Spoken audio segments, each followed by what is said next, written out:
Mesdames et messieurs, bonjour. Nous avons un problème, pas seulement au Moyen-Orient, mais dans le monde entier, paraît-il. C'est l'histoire de l'Église catholique, surtout au Moyen-Âge.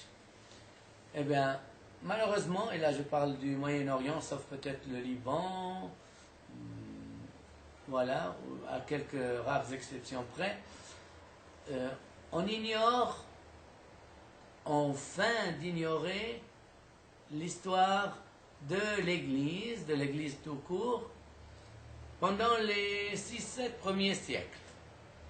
C'est-à-dire que nos manuels d'histoire, je parle de la langue arabe, passent, ou bien font un saut d'avant le Christ, des Cananéens, Jébuséens, Hittites, Amorites, Phéniciens, Assyriens, enfin tous ces peuples-là, au 7e siècle, probablement pour mettre en relief l'islam, en ignorant 7 siècles de christianisme, 7 siècles de chrétienté, précisément dans les pays où ce christianisme est né, c'est-à-dire la Palestine, la Jordanie, la Syrie, l'Irak, etc.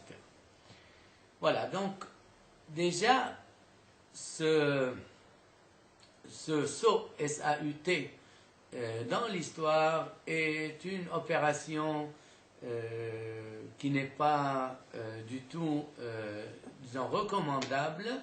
Elle est au contraire blâmable parce qu'elle entend nier les racines chrétiennes de ces pays où nous vivons. Et comme le disait Jean-Paul II, le bienheureux Jean-Paul II, il est facile de déraciner les personnes qui ne connaissent pas leurs racines. Donc, voilà un premier pas, voilà une première erreur, voilà un premier vide qu'il faut combler. La deuxième erreur, la deuxième injustice consiste dans une présentation exclusivement négative, ou presque exclusivement, presque totalement négative, de l'Église catholique du Moyen-Âge. Or, comme vous le savez, ce n'étaient pas seulement les catholiques qui étaient des êtres humains capables de pécher, mais même les autres l'étaient et le sont. Saint Paul d'ailleurs le dit, tous ont péché et ont eu besoin de la gloire de Dieu. Voilà, j'ai entre les mains le livre du père Paul Christophe, L'Église dans l'histoire des hommes. Et j'allais presque renverser l'histoire des hommes dans l'Église. J'allais presque renverser le titre, mais là aussi, c'est une injustice intellectuelle qui est vraiment blâmable et fort regrettable, puisque on nous présente l'Église catholique comme complètement mauvaise, dépravée, corrompue, et tous les autres, c'est des anges et des saints. Bien sûr, ce n'est pas à nous à juger les personnes, c'est à Dieu de le juger, Matthieu 7.1, mais il y a des vérités, il n'y a pas donc dans les livres d'histoire à dire des vérités qu'on choisit ici et là, mais la vérité. Et la vérité est toute simple, puisqu'il s'agit d'êtres humains, donc il y a du bon et il y a du mauvais.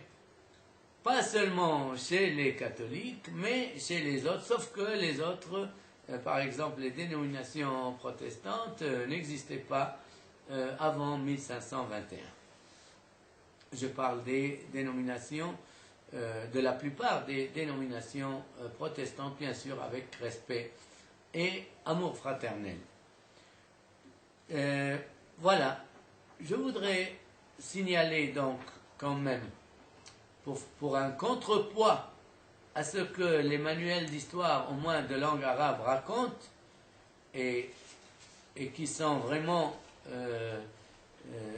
qui ne rapportent que la moitié du quart de la vérité, eh bien, je voudrais, comme contrepoids, donc, donner ici d'abord les grands saints du Moyen-Âge. Déjà, n'oublions pas Saint Augustin, Saint Albert le Grand, Saint Thomas d'Aquin. N'oublions pas, bien sûr, Saint François d'Assise, Sainte Claire d'Assise.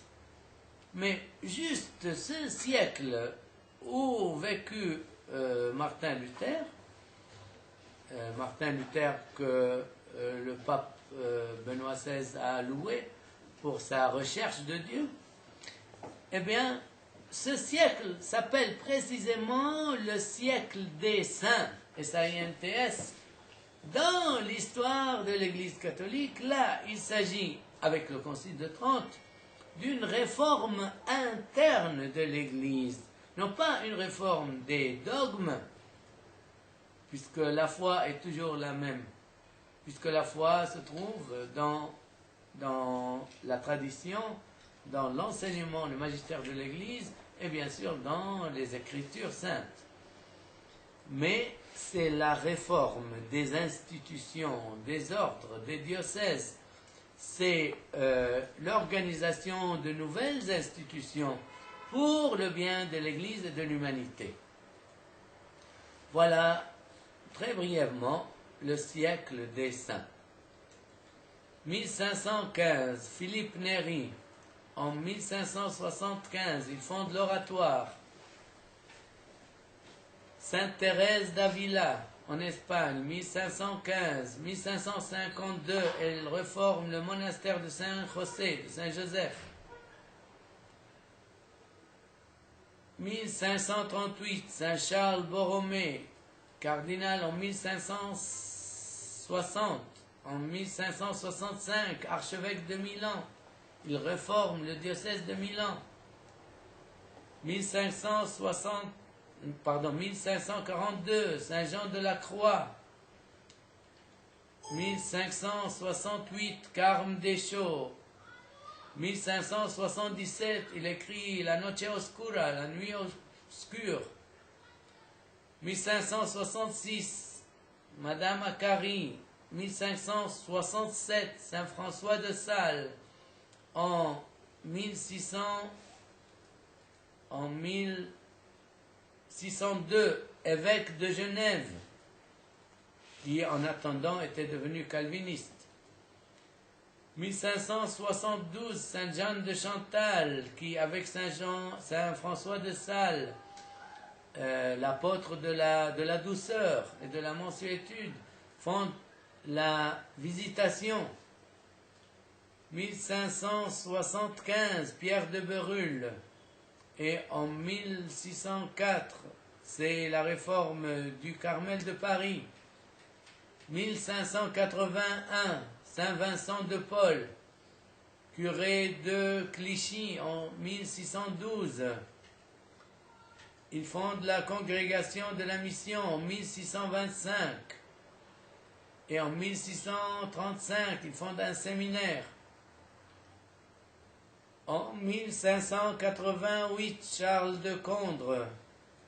1591, Louise de Marillac. Elle fonde en 1633 les Filles de la Charité, inspirées par Saint Vincent de Paul. Saint Jean-Eudes en 1601. Il fonde le séminaire de Caen en 1643. Jean-Jacques Ollier en 1608, alors il fonde le séminaire de Saint-Sulpice en 1641. Ensuite, la grande réforme catholique, je n'oublie pas bien sûr Saint Ignace de Loyola, fondateur des Jésuites, Saint Dominique, fondateur des Dominicains. N'oublions pas Matteo di Bascio, fondateur des Capucins,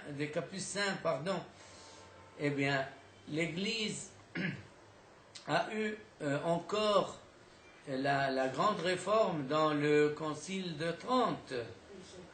Eh bien, voilà, tout ceci donc vous donne une idée un peu de ce que malheureusement les manuels scolaires et universitaires et même les encyclopédies ne mentionnent pas ou pas volontiers. Eh bien, c'est en pratiquant la vérité que nous allons aussi être confirmés dans la charité. Veritatem facientes in caritate. Faisons la vérité dans la charité. L'amour, l'écuménisme est fondé sur la vérité, mais toujours avec respect. Merci de votre attention.